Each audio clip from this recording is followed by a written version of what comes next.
जो लड़ते हैं वो हारते भी हैं और जीतते भी हैं।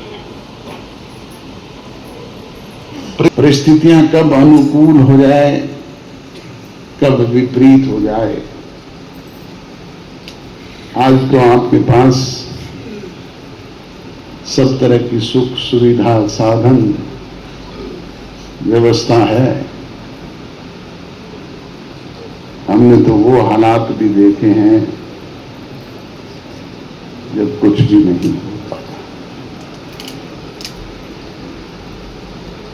मेरा सन 1961 का जन्म है। 1966 में हरियाणा बना था, मैं 5 साल का था।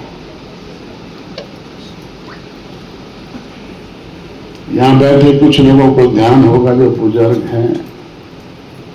72 में हरियाणा प्रदेश की असेंबली के चुनाव हुए थे। जब हरियाणा प्रदेश की असेंबली के चुनाव हुए तब चौधरी देवीलाल जी ने तोशाम से चुनाव लड़ा चौधरी बंसीलाल के खिलाफ, आदमपुर से चुनाव लड़ा भजनलाल के खिलाफ। मेरे बड़े दादाजी चौधरी साबराम थे, उन्होंने रोड़ी से चुनाव लड़ा। उस वक्त 90 की 90 हार गए। कुछ लोग जीत करके आए, कोई विशाल हरियाणा पार्टी के नाम से, कोई इंडिपेंडेंस, कोई किसी छोटे मोटे और संगठन के नाम से, पर हमारा खाता भी नहीं खुला। उस चुनाव के तुरंत बाद जिस तरह आज राज्यसभा का चुनाव पेंडिंग है ना, इसी तरह एक राज्यसभा का चुनाव आ गया। उस वक्त जो जीते हुए विधायक थे वो चौधरी देवीलाल के पास आए इकट्ठे होकर के कि चौधरी साहब, राज्यसभा का चुनाव है, हिम्मत करो, हार का बदला भी उतर जाएगा और आप राज्यसभा में पहुंच जाओ। बुरी संख्या तो 17 की है, पहुंच कैसे जाऊंगा। बोले जी बिकाऊ कुछ माल है हरियाणा में, बहुत सारे आया राम गया राम हैं, दाव लाल के हैं। आज तो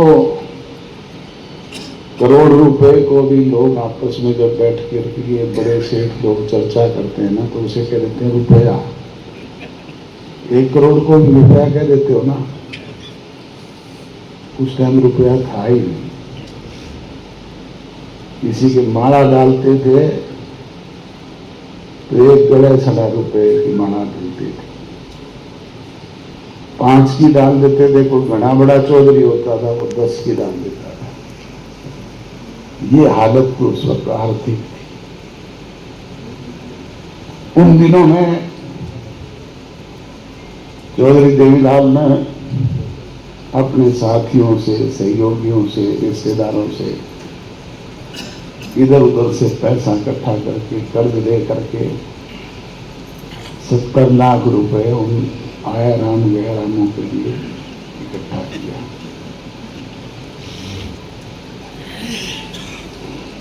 चुनाव हुआ वो 70 लाख भी गए और वो चुनाव भी गया। विधानसभा वाला तो साफ था ही, वो राज्यसभा वाला भी साफ। इस तरह आज हमारे बहुत सारे साथियों में निराशा है। चौधरी देवीलाल भी निराश हो गए। उन्होंने भी निराश होकर के फैसला कर लिया कि छोड़ राजनीति और तेजाखेड़ा फार्म पे चले गए, जाकर के खेती करने लगे। प्रॉपर्टी बेचने और खरीदने के लिए संपर्क करें फेयर डील प्रॉपर्टीज।